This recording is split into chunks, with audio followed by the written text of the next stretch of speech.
시간에는 슬기로운 학교 생활 첫 번째 편으로 학교 생활 기록부에 대한 설명을 해드릴게요.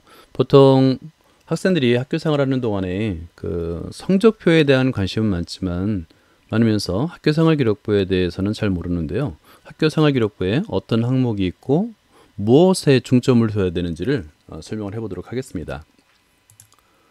먼저 이 학교 생활 기록부인데요.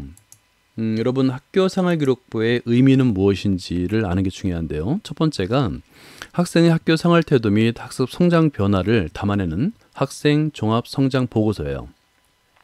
성장 단계를 여기에 기록을 하게 됩니다. 두 번째가 교사가 학생의 성장과 학습 과정을 상시 관찰 평가한 누가 기록 중심의 종합 기록인데요. 평상시에 관찰한 결과를 쓰는 거예요. 그러니까 시험을 보고 시험 결과를 기록하는 것은 성적표라고 하고요. 물론 성적도 여기 학교생활 기록부에 들어가긴 하는데 그것뿐만 아니라 학생들의 평소 뭐 태도라든가 아니면 참여도라든가 이런 거를 관찰한 후에 기록을 할 수 있습니다. 세 번째가 학생의 학업 성취도 및 인성 등을 종합적으로 관찰 평가하여 학생 지도 및 상급 학교의 학생 선발에 활용할 수 있는 법정 장부인데요. 사실은 유일한 법정 장부예요. 근거 자료가 되겠고요. 여러분 상급 학교에 지원할 때 유일하게 여러분이 자기소개서를 아마 써서 낼 거고 그 다음에 교사의 추천서를 받아야 될 건데 자기소개서의 내용이나 교사의 추천서의 내용이 사실인지 아닌지를 판단할 수 있는 유일한 근거 자료가 바로 학교생활 기록부입니다. 기재 항목을 볼게요. 이 기재 항목은 크게 4가지 분야로 나눌 수 있는데요. 첫 번째가 학생 기본사항, 아마 인적사항, 학적사항, 출결사항, 수상 경력, 자격증 및 인증 지도사항인데요. 이것은 학생들이 크게 고려할 필요가 없어요. 요거는 출결사항만, 그러니까 지각 횟수, 그 다음에 결석 횟수 이런 것들은 어차피 점수화 해가지고 감점을 하기 때문에 좀 조심을 해야 되겠죠. 그 다음에 두 번째가 교과 학습 발달 사항인데요. 학생들이 가장 많은 관심을 가지고 있고 거의 생활기록부에 가장 중요하다고 생각되는 부분이라고 생각하는데 사실은 요즘은 비교과 활동도 굉장히 중요합니다. 자, 먼저 교과 학습 발달 사항이 어떤 내용이 있는지 보면 교과 과목, 원점수, 그 다음에 표준 편차, 과목 평균, 그 다음에 성취도, 석차 등급, 그리고 석차 여기 중학교나 고등학교에 따라 좀 달라요. 그 다음에 제가 나중에 설명해 드리겠지만 가장 중요한 것이 사실은 세부 능력 및 특기사항이에요. 이건 교과별로 적는데요. 이 부분은 잠시 후에 자세하게 설명을 해 드릴게요. 그 다음에 비교과 활동 영역도 있어요. 비교과 활동은 창의적 체험 활동이라고 부르는데요. 자동 봉사라고 하죠. 자율활동, 동아리활동, 봉사활동, 진로희망인데요. 여러분 여기서 동아리, 자율동아리 요즘은 이제 활성화되어 있잖아요. 자신의 진로 희망과 연관해서 동아리 활동을 많이 하고 있는데 그뿐만 아니라 이 봉사활동도 유념을 해야 됩니다. 일정 점수, 일정 시간 이상이면 되겠다라고 하지 말고 여러분 자기소개서에 어떤 내용을 적을지를 판단한 다음에 이 봉사를 좀 방향성 있게 3년 동안 꾸준하게 할 필요가 있고요. 그 다음에 중학교에는 자유학기 활동 사항을 적는데 중학교 1학년은 모든 학생을 적고요. 그 다음에 연기학기, 2, 3학년 연기학기 할 때는 마찬가지로 모든 학생을 적는데 이 부분이 선생님들이 가장 힘들어하는 부분이에요. 뭐냐면 한 반에 30명이 있다고 했을 때 30명을 다 적어줘야 되거든요. 근데 그렇게 참여도가 높지 않습니다. 학생들이 수업에 발표도 좀 잘하고 열심히 하고 그 다음에 적극적으로 참여하면 학생 개개인에 대한 어떤 발달상이라든가 이런 걸 적어줄 수 있는데 참여한 학생들이 많지 않다 보니까 아이들의 어떤 그 성장 과정을 적기에 굉장히 힘든 내용 중에 하나가 바로 자유학기 활동 상황입니다. 그 다음에 요거는 굉장히 중요한데요. 독서 활동 상황 굉장히 중요합니다. 요즘은 옛날과는 바뀌어서 도서명과 저자만 간단하게 적게 되어 있거든요. 중고등학교 공통입니다. 그런데 독서 활동이 왜 중요한지는 나중에 설명해 드리겠지만 학생이 자기소개서에 어떤 내용을 적을지를 미리 생각을 해본 다음에 학기별로 꾸준하게 방향성 있게 독서 활동을 해야 돼요. 이 부분은 나중에 좀 자세하게 설명을 해드릴게요. 그 다음에 마지막 항목이 뭐냐면 행동특성 및 종합의견인데요. 먼저 행동특성은 뭐냐면 수시로 관찰하여 누가 기록한 학생의 행동특성이라고 하는데 담임선생님이 적어줍니다. 담임선생님이 학생을 1년 동안 잘 관찰한 다음에 학생의 장점, 그 다음에 개선할 점, 성장 과정 등을 적어줍니다. 그 다음에 종합의견은 총체적으로 학생을 이해할 수 있는 종합의견인데 행동특성이나 종합의견 모두 담임선생님께서 최대한 학생의 성장과 발달에 도움이 되도록 긍정적으로 적어주려고 굉장히 노력합니다. 부정적인 용어를 거의 사용을 하지 않아요. 예, 선생님이 적어주는 내용은 아마 최선의 내용을 적어줬다라고 생각해도 의심할 필요는 없는 것 같아요.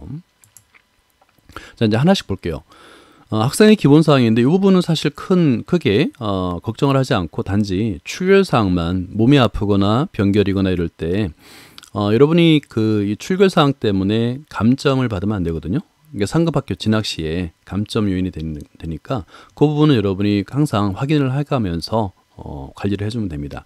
요즘은 이제 코로나19도 있고요. 그 다음에 집에서 이제 출석을 인정받는 결석들이 항목들이 있다 보니까 그 부분을 담임 선생님과 상의를 해서 출결 사항을 항상 관리를 해주기 바랍니다. 그리고 수상 경력은 학교 밖에서 하는 대회에서 상을 받는 건 인정을 안 해줍니다. 적어주지도 않고요. 교내 대회에서만 수상을 하기 때문에 여러분 만약에 수상 관련해서 좀 관리를 하고 싶다 한다면 교내 대회에는 무조건 참여를 일단 하고 신청을 한 다음에 그 다음에 수상 경력을 관리를 하면 될 거예요. 자격증 및 인증 취득 상황은 고등학생만 해당됩니다. 두 번째가 교과학습 발달사항인데요. 학생들이나 학부모님들이 가장 많은 관심을 가지고 있는 항목이에요. 교과목, 그 다음에 이제 보통 지필평가라든가 수행평가를 본 후에 학기별 결산을 하지 않습니까? 점수를 교과목별로다가 원점수, 과목평균, 표준편차를 이제 적어주고요. 그 다음에 성취도 ABCD 등급으로 나눠주고요. 석자 등급은 고등학생만 나누고, 그 다음에 여기서 여러분들이 좀 놓치는 부분이 있는데 뭐냐면 성적이 제일 중요하다 생각하는데 그거 못지않게 중요한 게 바로 세부 능력 및 특기사항입니다.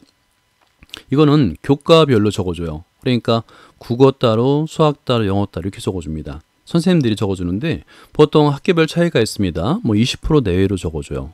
예를 들어서 30명이면 6명 정도를 적어주게 되는데 이거는 성적과 무관해요. 예를 들어서 수업 시간에 발표에 적극적으로 참여한다거나 과제 수행 능력이 우수하다거나 이걸 보고 적어주는 거기 때문에 내가 만약에 수학을 못한다 하더라도 수학 시간에 발표에 적극적으로 참여하게 되면 그 학생을 적어줄 수 있는 거예요.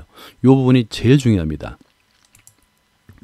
다음에 비교과 활동 이제 점점점 중요성이 높아지고 있죠. 뭐 지금도 굉장히 높아요. 여기서는 이제 아까 말씀드린 대로 여러분의 진로 희망에 따라서 동아리, 자율동아리 활동 좀 잘 만들어서 활동을 하면 되겠고요. 근데 봉사는 아무래도 3년 동안의 지속성을 좀 볼 필요가 있어요.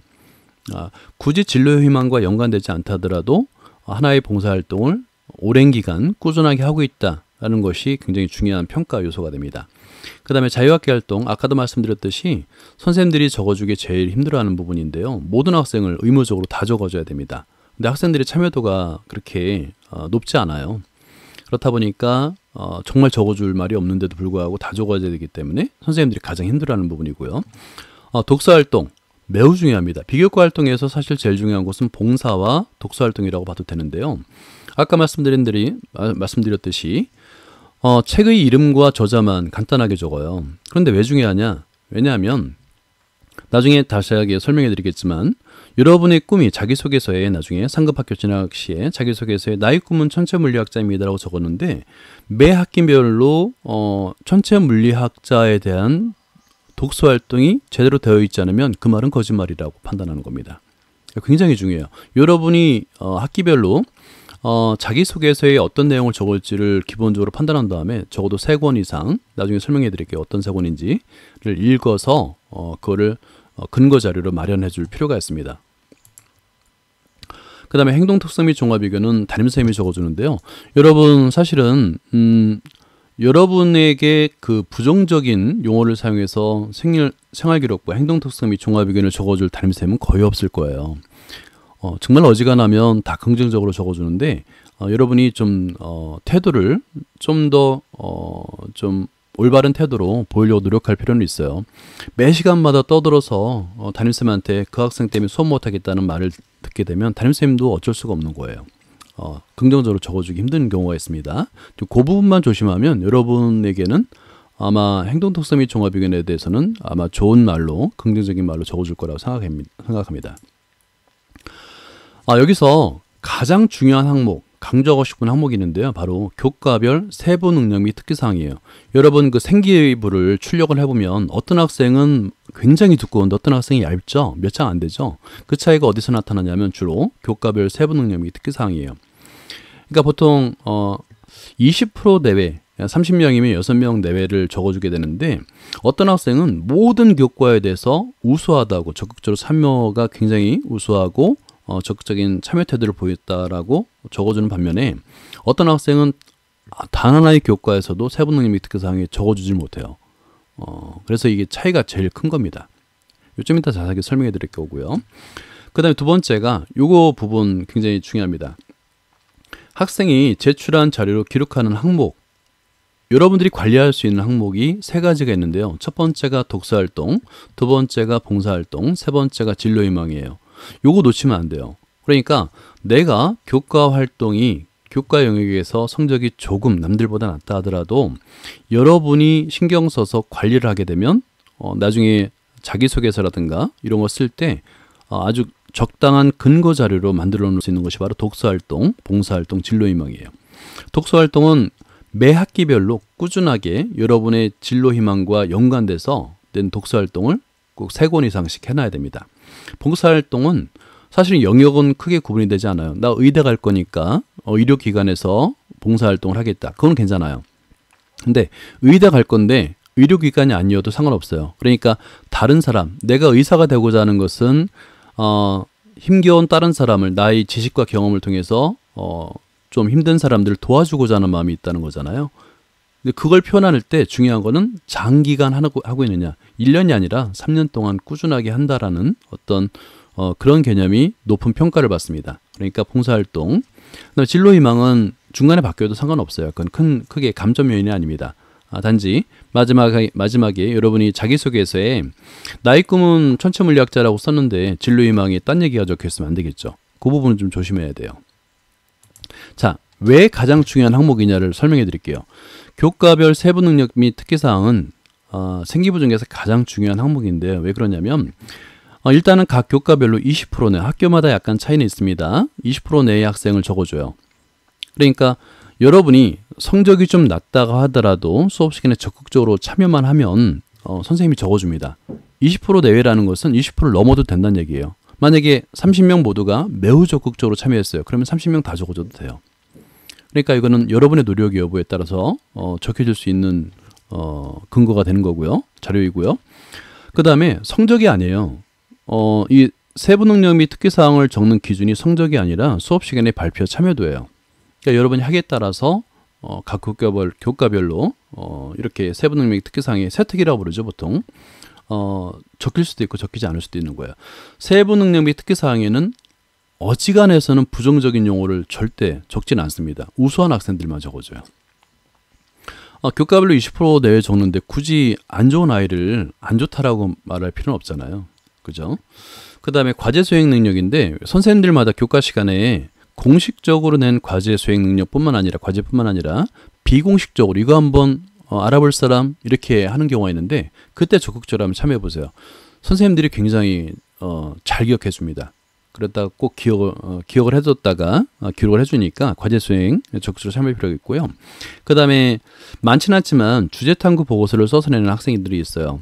근데 이때 굉장히 좋은데 주제탐구 보고서를 쓸 때 두 가지를 꼭 유념을 해두세요. 첫 번째가 뭐냐면 교육과정과 연결되어야 돼요. 그러니까 여기서 교육과정 하면 어려워 보이죠? 교과서의 단원명이라고 생각하면 됩니다. 교과서가 교육과정이라고 생각하면 돼요. 교과서의 단원명, 그 학기에 배우는 교과서의 단원명과 연관이 있어야지만 적어줄 수 있고요. 두 번째가 연관이 없다 하더라도 선생님이 수업 시간에 수업을 진행한 내용이면 상관없어요. 가능합니다. 이 두 가지를 꼭 기억해 주시고 그 다음에 하나는 수준인데요. 한 두세 쪽 좀 낮은 수준으로 이렇게 보고서를 쓰는 학생들이 의외로 많은데 근데 그거를 주제탐구 보고서라고 말하기는 좀 어렵습니다.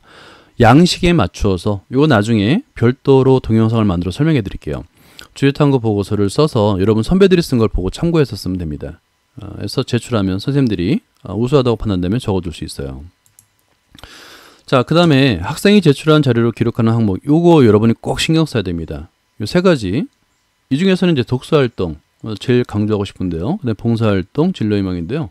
독서활동은 학기별 3권 이상이면 됩니다. 물론 이제 중학교와 고등학교에 약간 차이는 있지만 학기별 3권인데 어떤 3권이냐면 수학 1권, 과학 1권, 진로희망 1권 이렇게 하면 되는 거예요. 뭐 수학을 2권 있고 과학 2권 있고 이럴 필요도 없어요. 1권이면 됩니다. 왜냐하면 자기소개서의 흐름에 맞게끔 쓰면 되겠거든요. 근데 왜 수학이냐라고 자꾸 묻는 학생이 있어요. 저는 나중에 인문학자가 되고 싶어요. 나는 나중에 작가가 되고 싶습니다. 그래도 수학을 읽어야 되나요? 예, 읽어야 됩니다. 왜냐하면 여러분 그 수학을 잘하는 학생이 우수한 학생이라는 생각은 모든 상급 학교에서 다 동일하게 합니다.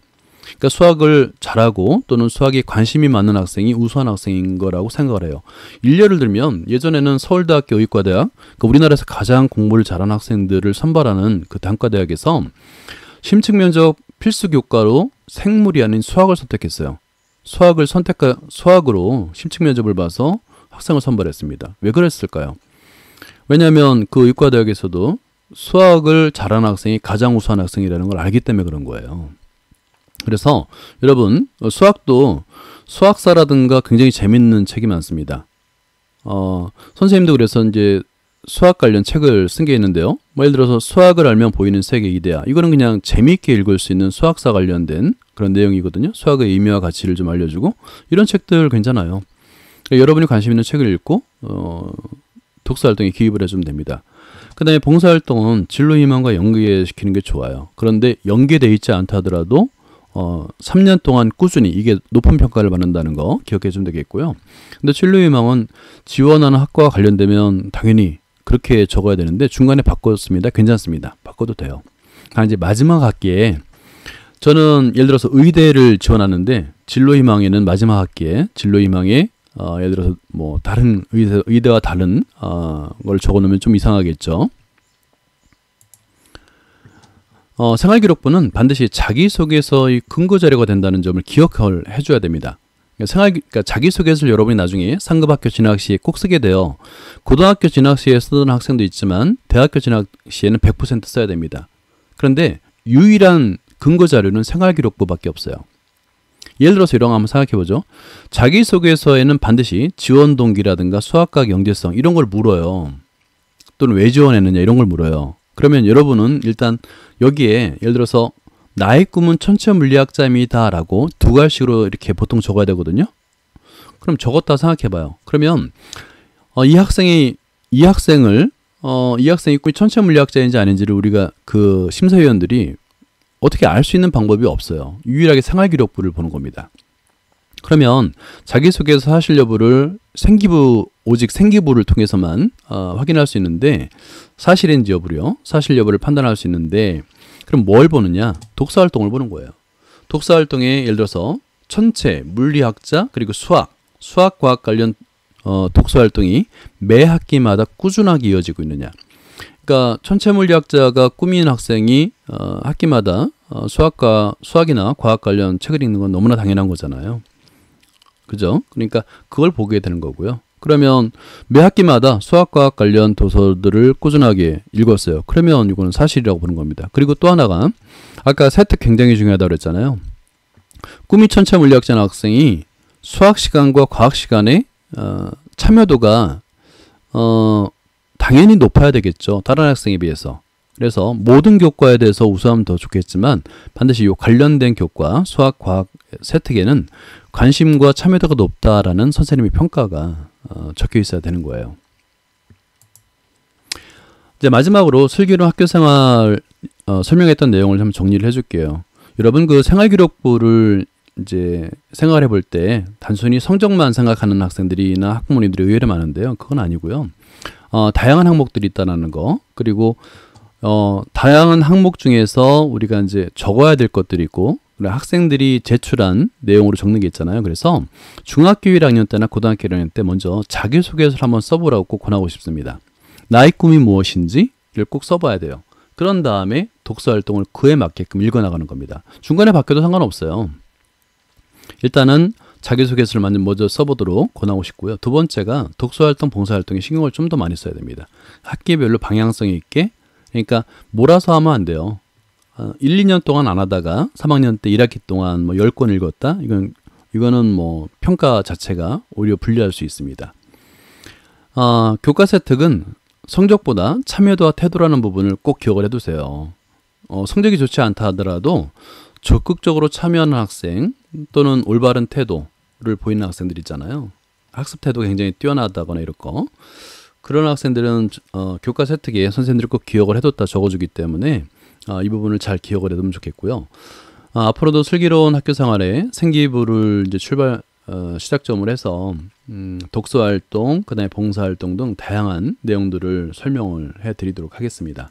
여기까지입니다.